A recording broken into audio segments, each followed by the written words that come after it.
Mga boss, good evening, good afternoon, good morning po sa inyo. Pinapakilala ko po itong product na to, Smart USB Charger, model SPU 660, made by GUK from Taiwan. Mag-product demo lang po ako sandali, ng mabilis. Ang electrical specs po nitong charger is 5 volts, 3 amperes. So napakadali pong i-install nito. Pwede po nyong i-charge yung mga cellphones nyo, USB navigator, MP4, MP5 speakers, GPS, camcorders, o kahit ano pong device na pwedeng i-charge via USB. Karamihan po kasi sa atin, wala nang panahon mag-antay para mapuno yung kinakargahan natin. So kung meron po kayo nito, pwede po kayong mag-charge sa daan habang nagdadrive kayo. As I've said, napakadali pong i-install. Positive, negative.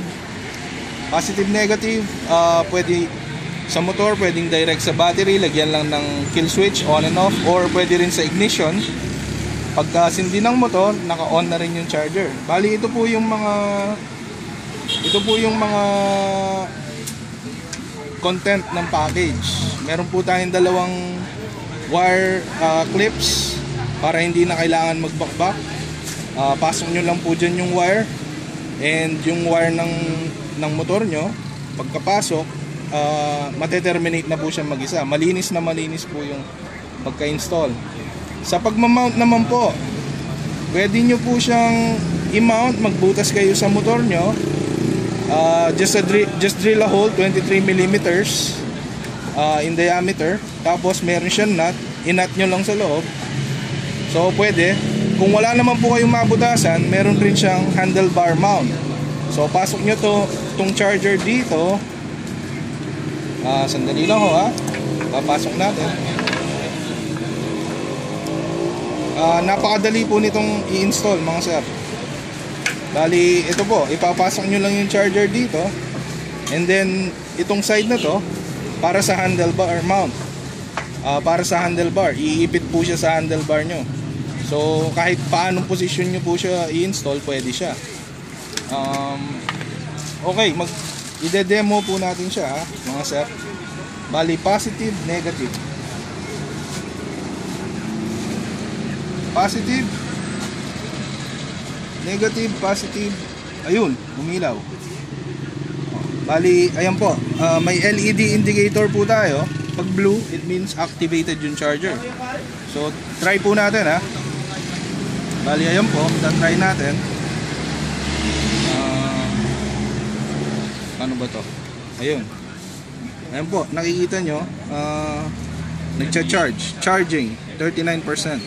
Alisin natin, wala siyang charge. Balik natin, magcha-charge. Okay? So ito po mga sir, ang pinakamagandang feature po nitong charger na to is waterproof. Hindi po natin kailangan itong cap. Bali, ito pong cap is ganyan lang. Pwede siyang takpan, or pwede nyong alisin na. Ito pong cap na to, unlike others mga sir, yung cap na to, for example, na misplace, nawala, nilaro ng mga chikiting, kawawa yung motor natin. Pag nag-short ang charger mo, short na rin ang motor.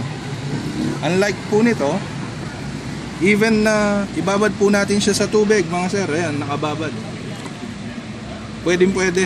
Kahit ulanin yung motor nyo, kahit naglilinis kayo ng motor, pwede. Ang maganda pa nito sir, ayan, kung waterproof ang charger, kung waterproof ang cellphone, pwede po kayong mag-charge kaparehas ng,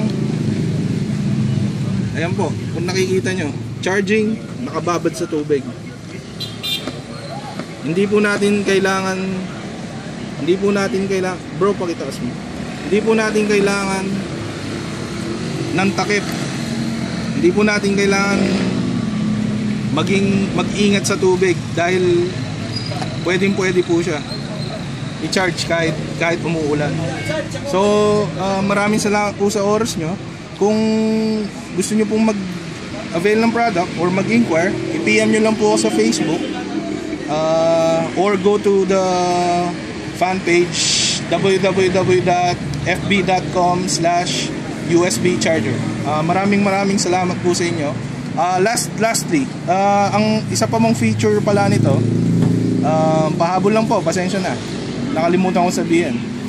Pag nagkaroon po ng electrical failure ang motor nyo, opo, masisira po itong charger natin, masusunog. Magse-self-destruct po siya to protect your valuable device na matagal yung pinag-ipunan at pinagpaguran. Hindi po tulad ng iba na pag nag-short ang motor, nag-short ang charger, pati cellphone short. So dito po, safe na safe yung mga gadgets natin. Pati po yung pagkaka-engineered ng charger, napakaganda po. Napakakapal ng wire. Kita nyo po yung mga capacitor at resistor sa loob, heavy duty. Ayan po, maraming salamat po.